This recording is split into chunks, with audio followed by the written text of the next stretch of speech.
This is the MOZA R3 wheelbase, and in my opinion, it's all that you really need. You see, things have been pretty active lately on the budget end of sim racing. So while it used to be kind of a premium tier feature, direct drive is becoming more and more affordable. For example, the Fanatec CSL DD came out several years ago. Thrustmaster recently released their T590A, and of course, MOZA has their R3.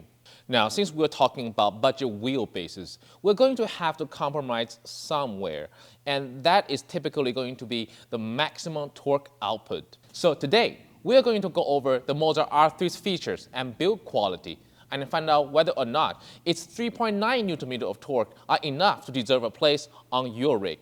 Quick shout out to our friends at Podium1 Racing, who very generously provided us with this review unit.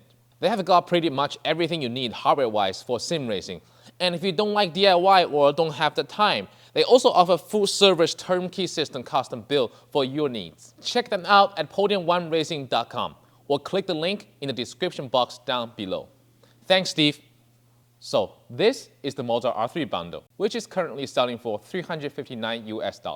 Now, the first thing you'll notice after taking it out of the box is that this wheelbase is tiny. I mean, I was actually blown away by how crazy small this thing is. But despite the size, MOZA really didn't compromise on the build quality. I actually like the design a lot, and the materials are every bit as nice as what they use on their higher end product like the R9 and R12. It's a surprisingly high-end look for this price point. So let's get it on the rig and see how it performs.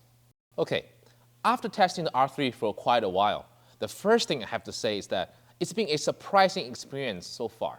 It's actually very smooth. I didn't feel like it was notchy at all.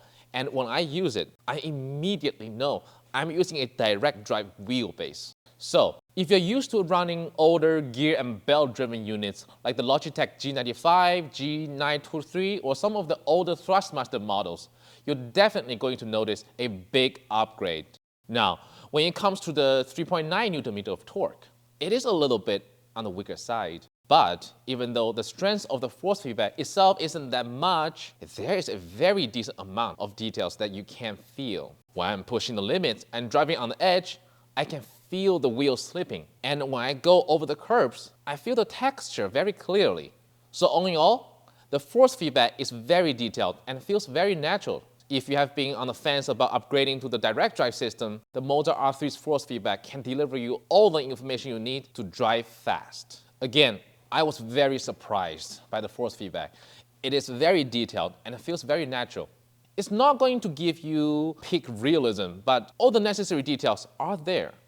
Moving on, let's quickly go over other pieces in the R3 bundle. The ESX steering wheel is pretty good for the price, but it does have a slightly cheaper feel to it. It's definitely still well built and sturdy, and it actually has less flex than the much more expensive GS V2P wheel. But some of the details, like the buttons and shifters, have a lower end feel to it. Feels like a controller. That being said, I like the button placement, and the handle feels nice and grippy. When it comes to these pedals though, they are probably the one thing I'd recommend changing it out relatively quickly. They are very basic and they are soft. Definitely a step down with the pedal. When it comes to these pedals though, definitely a step down from things like the Fanatec CSL pedal and even the dated Logitech G Series pedals. Well, that pretty much wraps up my thoughts on the MOZA R3. It's an incredible, capable wheelbase that can deliver all the details you need for competitive driving, all at a very low price. It unfortunately does not have PlayStation compatibility, but it does work with both PC and Xbox. So, you have been thinking about upgrading to a direct drive system, or even you're just shopping for your first ever sim racing setup, this is an incredible value, and I highly recommend it. If you want to see more guides and reviews like this, make sure you are subscribed to the channel. And if you want to take your sim rig to the next level, check out our accessories at SimSportGadget.com.